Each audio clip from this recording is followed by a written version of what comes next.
We had about 300 rounds shot at us from the shore, and one of them came in and came through the rear turret.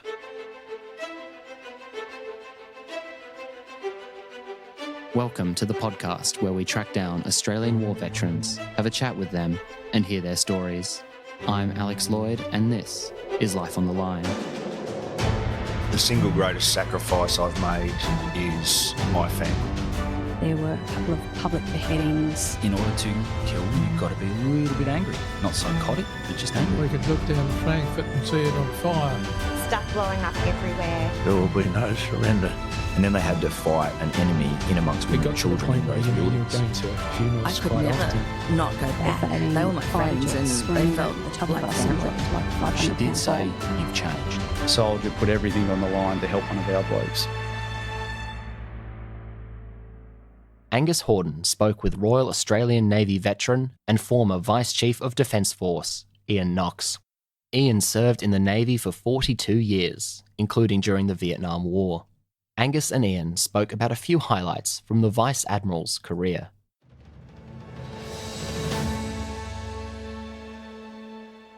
I'm Angus Hordern, and today we're joined by Ian Knox.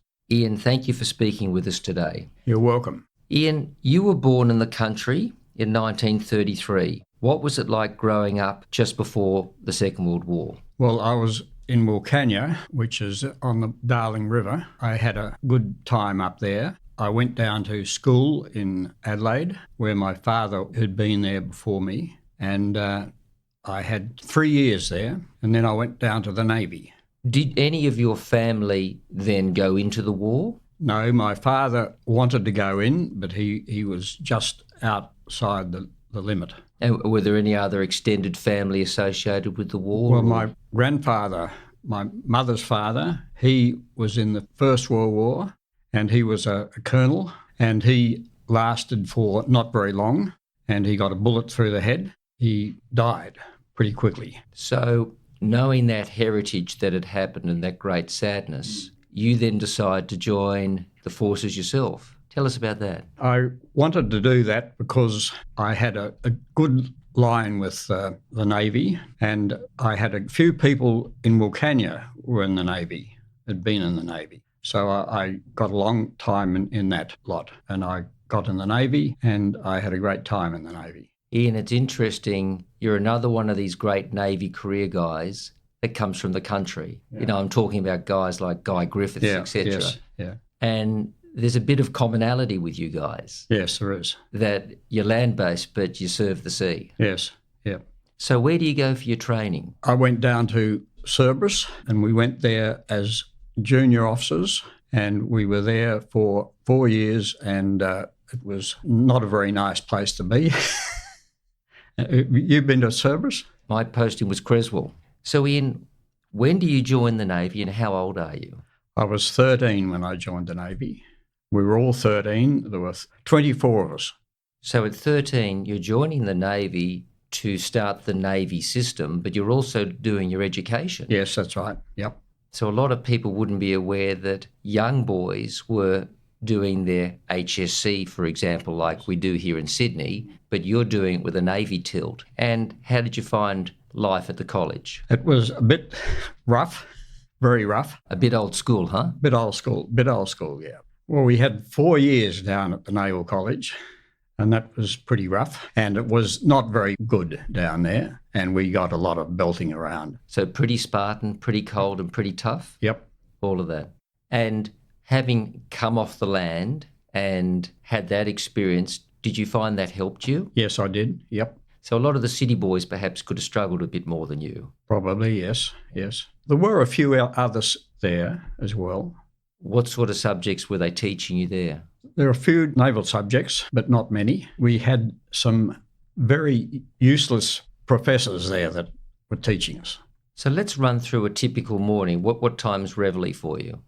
We used to get up at 6:30. And it would be dark and cold down there? Dark and cold down. And you, running straight away, going for a run with the boys, or? We'd usually go for a run, yes. So you do your run, you have your breakfast, and then into school? Into school. And what time school finish? about 4 o'clock. You're then doing sport and stuff? Yes. It's a very masculine, it's a very active lifestyle for you guys. Yes, it is. Very active. And how was the discipline from the instructors to you? Pretty hard. How do you reflect upon how they treated you then compared to how they may treat, today's generation? I think they treated us a lot worse than they treat the fellas now. So in 1950, you're commissioned and you're posted over to the UK. Now, at that time, the Korean War's on. Yes. I didn't go out there, but half of our group went out there later. And their role was just part of the Allied naval effort in keeping support for the land push that was happening in Korea. Yes, although they were in one of the cruisers. With your deployment to the UK, where does that lead you? We had about 10 months there, and then we came back to Australia, and then we had things in Australia that we were doing, and that was about another 14 months. And then I went back to UK to do a course, and a few other people went back to UK to do a course too. Where are your courses, at Greenwich? Or? Greenwich. It must have been such a lovely reward for you it was. to leave your training here and go to Greenwich. I mean, you really must have thought, gee, I made the right call here. You do a range of courses in the UK and Australia, and then 1966, you're posted as the XO on the destroyer Perth. Can you tell us about that? Yes, well, I had about a year there with Perth alongside, because she was being given a very good rundown and getting ICARA fitted. And can you explain what ICARA is, please? Well, it was a long-range weapon, ship to ship. Before that, I'd done 3 years at the Weapons Research Establishment in Melbourne, and I had 3 years there and doing work on ICARA. So it then made sense to post you to our ICARA destroyer. Yep. And I can imagine, as frustrating as it may have been to have been alongside for refit for a year, it was invaluable in enabling you to understand the ship and the ship's company. Yes. And as XO, Executive Officer number 2 in charge, really everything falls to you to make sure everything's up to date for the skipper. Yep, he was a pretty hard bugger to work for. And who was your CO then? Peter Doyle. About a year after that, Perth gets called upon to serve in Vietnam. Yes. Your first active deployment. Yes. Tell us what happens. We had a lot of problems there. We spent most of our time off North Vietnam, from the demilitarised zone right up to the Hanoi. And we were backwards and forwards there, and we were shooting them and they were shooting us. So when we say shooting, are you giving naval gunfire support to the shore operations? Or are you engaging with Vietnamese aircraft, or indeed with all of that? Well, that's pretty active. Yeah, it was very active, very active. And we got shot up. We had about 300 rounds shot at us from the shore, and one of them came in and came through the rear turret, and it shot that up. And so we had to go over to Subic Bay. We went over there and had about 3 weeks there and had the gun fixed up, and then we went back again. So when they hit you, did you lose anyone? Didn't lose anyone, but we had 2 fellas that were sent away for about 2 weeks on an American ship, and they came back to us. I understand there were orders from Navy not to get in too close because of risk of our assets. But then a lot of the Navy boys used to go in and support the land guys because they were having such a hard time. But of course, the cost of that was it made you vulnerable. We didn't have any land boys in there. So you were just going in to bombard forces. So it wasn't in conjunction with Army or anything. No. It was just a mission to simply to destroy enemy assets. And when you were hit, was Perth with another series of Allied ships? We were with another American ship, and that was a big cruiser, and that left us. Did they get hit? They didn't get hit. But they turned off and left us. Anyway, we went back to Subic Bay and got the gun fixed. So when you refitted and returned to action, any other developments? We were virtually then running the thing ourselves. We would be with another American ship, a smaller one, and we were helping that. I think that people don't appreciate that even though a ship is offshore, the fact is that ship's company are all closed up for action. Yeah. You've got incoming happening all the time, be it air, be it from land, or even, as you said, the Vietnamese had those fast patrol boats that could get in at you. And there was that multitude of local river traffic and other stuff that could just float out that could have enemy assets on board against you. So as XO, you would be worrying about someone damaging you and your ship's company from all directions, I imagine, at all times. Pretty well, yes. So people can appreciate, even though you're a ship, you're not removed from the stresses of action. That's right, yep. For that particular, when we got hit, we had about 300 rounds fired at us. And are these small calibre, or are they... About 4-inch. A hit would do a lot of damage. And it did. We had a fair bit of stuff hit the side of the ship.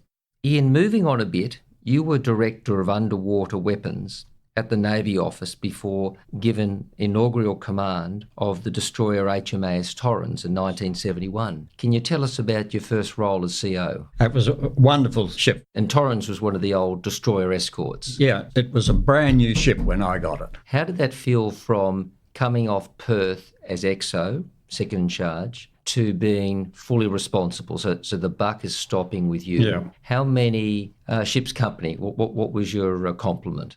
We had about 230. So you've got 230 sailors and officers. You've got a brand new destroyer, arguably the best the Navy has at the time. Yeah. How did that feel? Fantastic. Tell us about what that did for you as being skipper and the responsibility you had. Well, the responsibility was quite high. It was very useful to me in going up to the next ship I had. So what sort of things did you do with Torrens? What operations? Anything exciting in particular you'd like to talk about? Well, we went over to Hawaii about twice, I think, and we were doing some shooting with our Kara weapons over there. And we right up the north coast of Thailand and right up to, I think we went right up to Japan.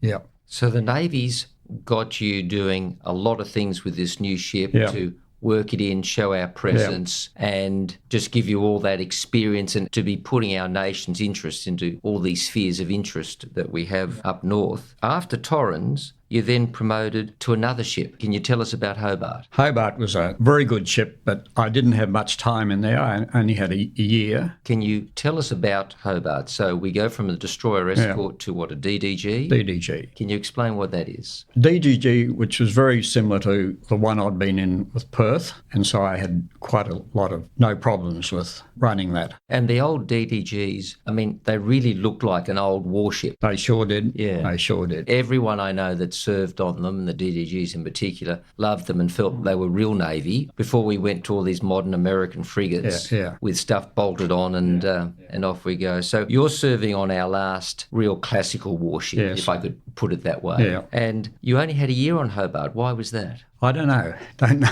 You actually left that bigger ship even for yet our biggest ship, Melbourne. Yeah, well, it was about 4 years later, I think I went to Melbourne. And you're skipper on the Melbourne. Yeah. And that's our carrier. Yeah. So now you're the skipper of our capital ship. Yeah. And the complement jumps from the destroyer escort of 240 to how many have you got now? About 1,300. And you've got the complexity of aircraft. Yes. Being the capital ship, and you're the one that's now seen to provide all these services in the Navy. Like the Melbourne can do so many more things because of its aircraft. Yeah. I'd never been a carrier before, and that was a real problem. And I took a while to settle down on that. But anyway, I think I did a pretty good job. And we had a fair few problems with Melbourne. It was long, the stuff that was crook, a lot of stuff was crook on there. We had a fair bit of problems with flying operations. We lost 2 aircraft, didn't lose any pilots. And these accidents would happen, what, typically at takeoff or landing? Takeoff. So the propulsion system, the launching, that was problematic. Yep. Well, it was good that you recovered the pilots, gee. We recovered the pilots. And out of interest on that, would you run behind you on a carrier a rescue boat just in the event of that scenario when you were launching craft? We always had a helicopter airborne when we had a sending off aircraft. The last boat we had that went over the side, the aircraft went up slowly up the track and then it went over the front. So you had to avoid running him over. Yep. Well, that'd be pretty difficult to suddenly turn a Well, carrier. we couldn't turn the carrier. We just went straight over the top of him. He ejected as he went over the top, and he floated on his harness. That dragged him under the ship, and he came out the other end. It carried him deep enough so that he got under Melbourne's keel, which, how far deep are we talking about, 20 feet or something? 20 feet, something like that, yeah. He would no doubt been able to have felt the draft of the keel going over and then the bloody propellers following. Yep. What a lucky man. Yeah, lucky man. And lucky for you didn't have to report a fatality. So he pops up the other side, probably to the amazement of everyone and the joy of everyone when the helicopter guy grabs him. Yeah. Oh, what a great survival story. My God, he's a lucky man. He was a very lucky man. And he was the youngest guy that we had in the carrier, the youngest pilot. Literally, so once the boy is sort of thrown off the horse, he gets back on the horse. Did you put him on another plane the next day? No, we didn't. XO to CO and going from DEs to DDGs to carrier. I mean, you've ticked all the boxes. Yeah. And with respect, you've been lucky that you haven't been embroiled in a major conflict. I can see how you've had a clear run with respect, which is good luck to you. And not forgetting, Vice Chief of Defence Force, there's a lot you've done, Ian. Well, Vice Chief of the Defence Force was a fairly difficult thing. I worked for the Chief of Defence Force. I worked for him, Peter Gratian. How'd you find him? Very good, very good. And he was Army, of course. Yes, very good. And in that role, of course, at that high level of Chief of Defence Force and supporting him, you're having to deal with a lot of politics with Canberra. That's a whole different war for you. Yeah, but this was my fourth term in Canberra when I did that job. And were you liking that? Or I should say, was your wife liking that? Having you at home and doing something local? She was very happy with that. Yeah. We had 4 times in Canberra. I think I had more time in Canberra than anyone else in the Navy at that stage. And they're all very senior postings in Canberra too. Well, yeah. So you were made a Companion of the Order of Australia in July 1989, and you retire from the Navy after 42 years of service. Yes. It's a lifetime. Pretty well is, yes. But Ian, what's become quite clear in our chat today is you've literally done everything that the Navy could offer for the time that you were there. That's right.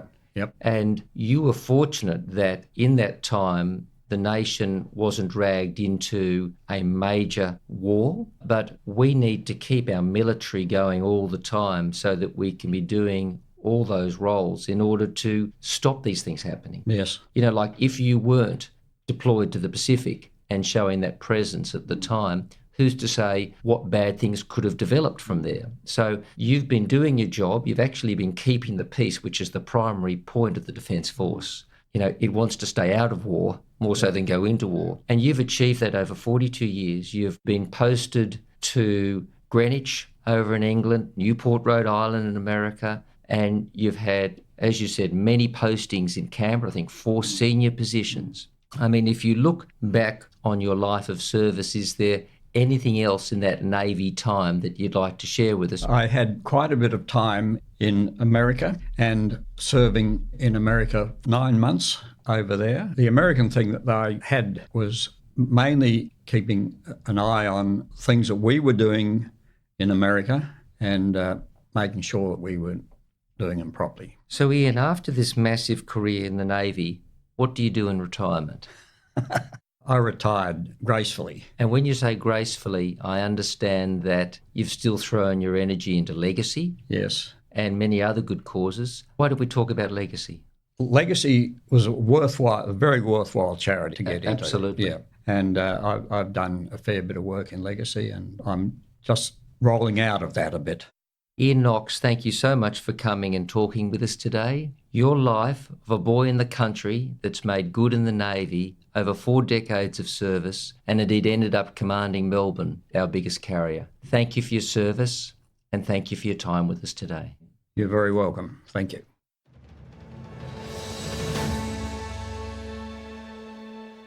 You can check out our website, www.lifeonthelinepodcast.com. Email us at podcast@lifeonthelinepodcast.com. Like us on Facebook and Instagram at Life on the Line Podcast, and follow us on Twitter at LOTLPod. Life on the Line is brought to you by Thistle Productions. Artwork by Big Cat Design. Music by Dan Van Werkhoven. Thanks for listening, and lest we forget,